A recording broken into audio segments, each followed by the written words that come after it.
Көпшіліктің сұрауы бойынша бүгін үрейлі шабуыл жайлы сөз өрбітетін боламын. Кейбір адамдар менен үрейлі шабуыл деген не, паническая атака деген не, ол қандай ауру, неге сіз осыны қайта-қайта айта бересіз деп менен сұрап жатқан жандар бар. Ендеше ол адамдарға айтарым, осы видеоның соңына дейін қараңыздар, сонда сіз міндетті түрде үрейлі шабуылдың не екенін білесіздер. Үрейлі шабуыл дегеніміз паническая атака, орыс тіліндегі атауы паническая атака, немесе тревожное расстройство.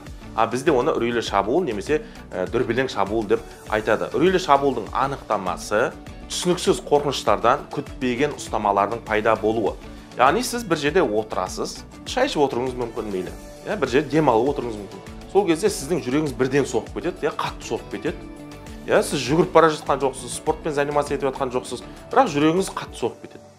Немесе давлениеңіз көтеріліп кетуі мүмкін, басыңыз айналып кетуі мүмкін, ішіңіз қатты шаншып, ауырып, ішіңізде жайсыздық сезуіңіз мүмкін. Немесе көкірек тұсыңыз қатты шаншып, ауырып, бейне бір жүрегіңіз шаншып жатқан сияқты, денеңіз ұйып, аяқ қолыңыз қалтырап, немесе дірілдеп, бейне бір жаның шығып бара жатқан сияқты, солай сезінесіз. Сонан соң сіз барасыз да дәрігерге қараласыз, тексерілесіз, түгел жаңағыдай анализдеріңізді тапсырасыз.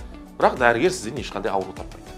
Үрейлі шабуыл дегеніміз, достар, мінекей осы. Ал енді үрейлі шабуыл ол ауру ма деген сұраққа келетін болсақ, психологтар айтады, үрейлі шабуыл ол ауру емес.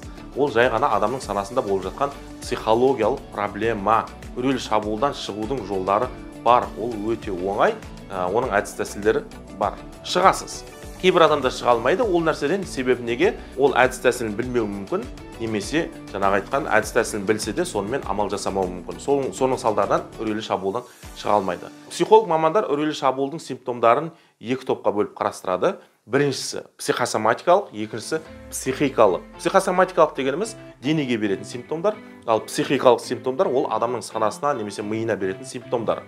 Қараңыз, психосоматикалық симптомдарда адам денесінде бір жайсыздық сезінеді. Жүрегі қатты соғып кетеді, давлениесі көтеріліп кетеді, денеде болатын бүткіл симптомдар болады. Бұны психосоматикалық симптомдар дейді. Ал енді психикалық симптомдар аты айтып тұрғандай, адамның психологиясына әсер ететін симптомдар. Адам страх смерти, адамда бір страх смерти болады, яғни өлім қорқынышы болады. Бейне бір өліп қалатын сияқты, жаны шығып бара жатқан сияқты.